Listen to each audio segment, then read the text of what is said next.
ઓમ નમો નારાયણ. જય શ્રી કૃષ્ણ મિત્રો. ભક્તિમાર્ગ ચેનલમાં ફરી એકવાર તમારું હાર્દિક સ્વાગત કરું છું. મિત્રો, નારાયણ કવચ અત્યંત પાવન અને શક્તિશાળી સ્ત્રોત છે, જે શ્રીમદ ભાગવત મહાપુરાણમાં છઠ્ઠા સ્કંદના 8મા અધ્યાયમાં આવેલું છે.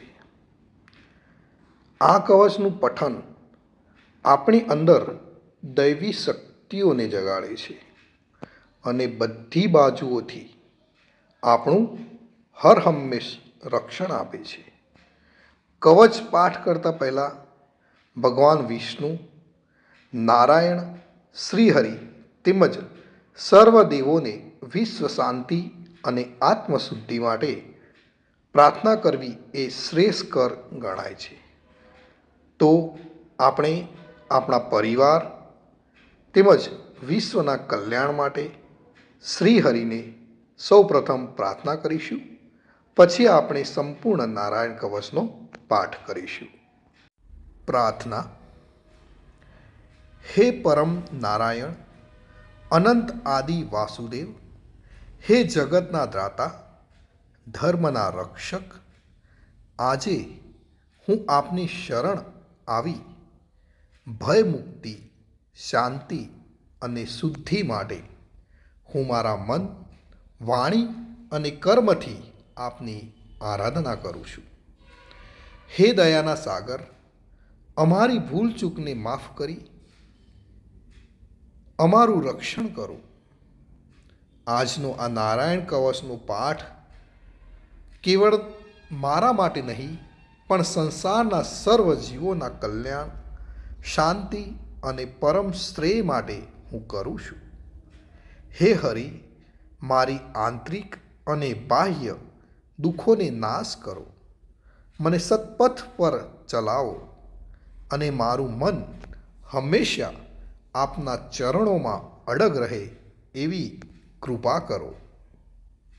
ઓમ નમો નારાયણ. ઓમ વિશ્વ શાંતિ. તો મિત્રો, આપણે નારાયણ કવચનો આ પાઠ સંપૂર્ણ સાંભળીશું, તો જ એમાં કહેવામાં આવેલું ફળકથન આપને પ્રાપ્ત કરી શકીશું. તો મિત્રો, હવે આપણે નારાયણ કવચ સાંભળતા પહેલાં કોમેન્ટની અંદર ભગવાનને યાદ કરી જય શ્રી કૃષ્ણ લખીશું અને ત્યાર પછી આપણે સંપૂર્ણ નારાયણ કવચ સાંભળીશું. અને સાંભળ્યા પછી પણ આપણા જે પણ મિત્રો હોય એમને પણ જરૂરથી શેર કરીશું. તો ચાલો મિત્રો, શરૂ કરીએ છીએ નારાયણ કવચનો પાઠ.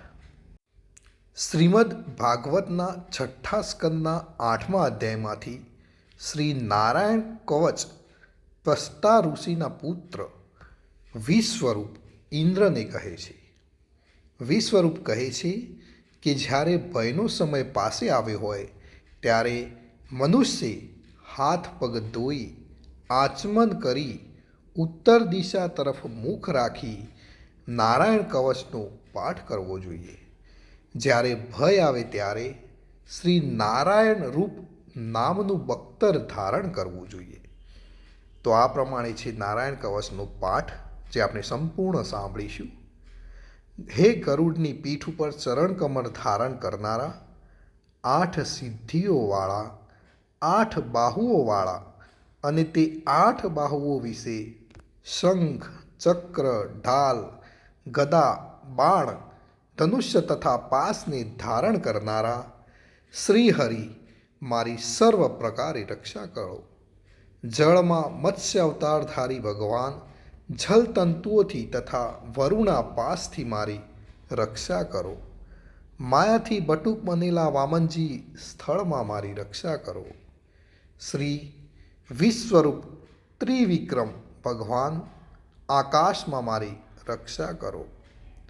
જેના અટ્ટહાસ્યથી દિશાઓ ગાજી ઉઠી હતી અને ગર્ભિણીઓના ગર્ભ પડી ગયા હતા, તેવા નૃસિંહ ભગવાન દુર્ગ, વન અને યુદ્ધ ભૂમિમાં મારી રક્ષા કરો. પોતાની દાઢથી પાતાળમાંથી પૃથ્વીનો ઉદ્ધાર કરનારા ભગવાન યજ્ઞમૂર્તિ વારાહ, માર્ગમાં મારી રક્ષા કરો.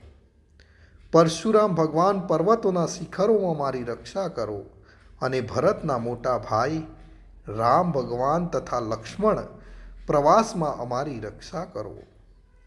ઉગ્ર ધર્મ અને પ્રમાદથી નારાયણ ભગવાન મારી રક્ષા કરો.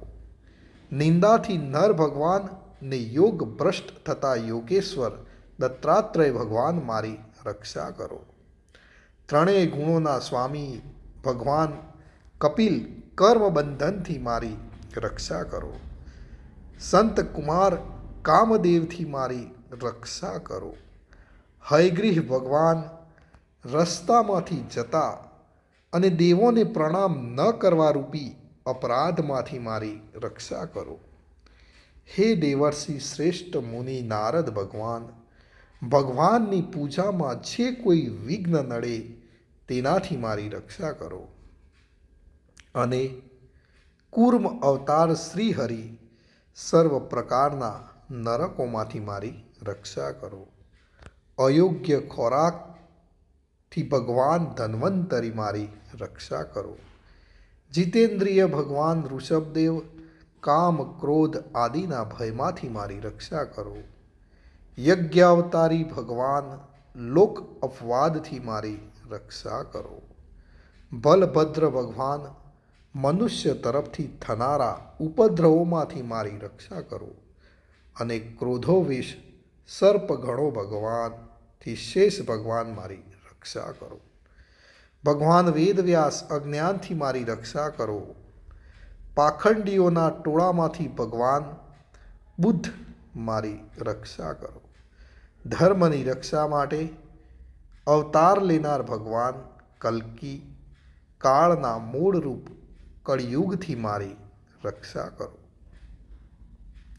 હે કેશવ ભગવાન પ્રભાતમાં ગદાથી મારી રક્ષા કરો.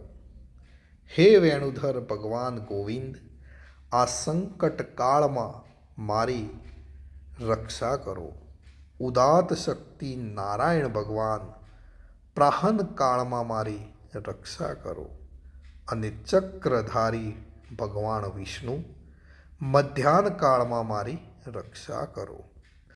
મધુ દૈત્યને મારનારા ઉગ્ર ધનુર્ધારી ભગવાન વિષ્ણુ ત્રીજા પહોરમાં મારી રક્ષા કરો. બ્રહ્મા વિષ્ણુ અને રુદ્ર એ ત્રણ મૂર્તિવાળા ભગવાન માધવ સાયંકાળમાં મારી રક્ષા કરો. ઇન્દ્રિયોના સ્વામી ઋષિકેશ ભગવાન પ્રદોષ કાળમાં મારી રક્ષા કરો. પદ્મનાભ ભગવાન કેવળ એક અર્ધરાતથી પહેલાંના કાળમાં અને અર્ધરાતે મારી રક્ષા કરો.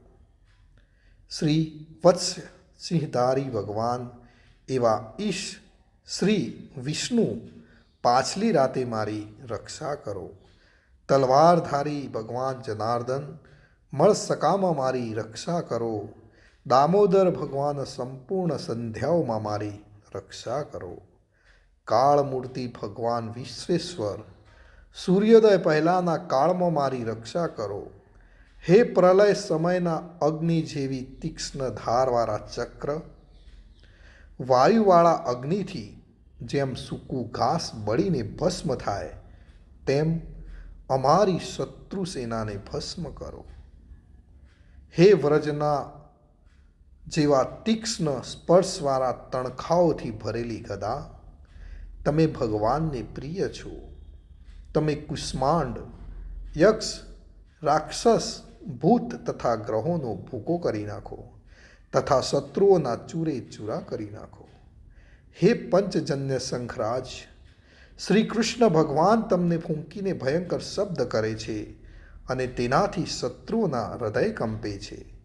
હે પંચજન્ય શંખરાજ, તમે રાક્ષસો, પ્રમથો, પ્રેતગણ, માતૃકાગણ, પિચાસ, બ્રહ્મ રાક્ષસ તથા બીજા ઘોર દ્રષ્ટિવાળાઓને નસાડી મૂકો. હે તીક્ષ્ણ ધારવાળી તલવાર, તમે ભગવાનના હસ્ત દ્વારા પ્રેરાઈને મારા શત્રુઓના સૈન્યને કાપી નાખો. હે સેંકડો ચંદ્ર જેવા મંડળ સમાન ઢાલ, તમે શત્રુઓની આંખોને ઢાંકી દો તથા પાપ નજરવાળાઓની પાપ દ્રષ્ટિને હરી લો.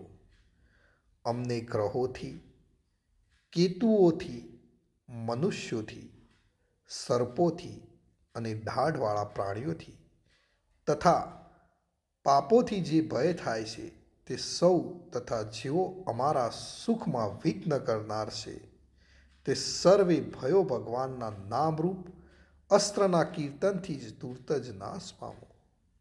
વૈદિક સ્ત્રોતોથી સ્તુતિ કરાયેલા વેદમય તથા સમર્થ ગરુડ ભગવાન સર્વ સંકટોમાં મારી રક્ષા કરો તથા વિશ્વસેન ભગવાન પણ પોતાના નામો લેવા વડે સર્વ સંકટોમાંથી મારી રક્ષા કરો. શ્રી હરિના નામ, રૂપ, વાહન અને આયુધો સર્વ દુઃખોમાંથી અમારી રક્ષા કરો. ભગવાનના મુખ્ય પાર્ષદો અમારી બુદ્ધિ, ઇન્દ્રિય, મન તથા પ્રાણની રક્ષા કરો. આ સાકાર નિરાકાર જે કંઈ જગત છે સર્વ ભગવાનનું સ્વરૂપ છે. આ સત્યથી મારા સર્વ ઉપદ્રવો નાશ પામો. અભેદ દ્રષ્ટિવાળા મનુષ્યોને ભગવાન પોતે ભેદરહિત જોવામાં આવે છે તો પણ તે પોતાની માયાથી આભૂષણો, આયુધો તથા ચિહ્ન નામની શક્તિઓને ધારણ કરે છે. તે સત્ય પ્રમાણ વડે જ સર્વજ્ઞ તથા સર્વવ્યાપક ભગવાન શ્રી હરિ સર્વ પ્રકારના રૂપો વડે સર્વદા અમારી રક્ષા કરો. શ્રી ઋષિ નામના ઉચ્ચારણથી જ જળ, વાયુ, અગ્નિ આદિનો પ્રભાવ પોતાના તેજથી દૂર કર્યો છે એવા લોકના ભયને દૂર કરનારા ભગવાન ઋષિ સર્વત્ર તરફ મારી હર હંમેશ રક્ષા કરો. મિત્રો, નારાયણ કવચ કરીએ તો એનું ફળ કથન શું થાય એ વિશ્વરૂપ કહે છે. વિશ્વરૂપ કહે છે, હે ઇન્દ્ર, આ નારાયણ કવચ તમારી આગળ જે કહ્યું છે, જે ધારણ કરવાથી તમે શ્રમ વિના અસુરોના અધિપતિઓને જીતશો. આ નારાયણ કવચને ધારણ કરનારો મનુષ્ય કે સાંભળનારો મનુષ્ય નેત્રથી જેના તરફ જુએ છે અથવા તો પગ વડે જેને અડકે છે તે તુરત જ બધા જ ભયોમાંથી છૂટી જાય છે. આ કવચ ભણનાર પુરુષને કોઈ દિવસ રાજાઓ તરફથી, ચોર તરફથી, ગ્રહો થકી, વ્યાઘ્ર આદિ તરફથી તથા બીજા કોઈ તરફથી ક્યારેય કોઈ પ્રકારનો ભય રહેતો નથી. તો મિત્રો, આ હતું આપણું રક્ષણ કરનારું નારાયણ કવચ. ભગવાન સર્વનું રક્ષણ કરે એવી જ મારી પ્રાર્થના. જય શ્રી કૃષ્ણ, જય શ્રી કૃષ્ણ, જય શ્રી કૃષ્ણ.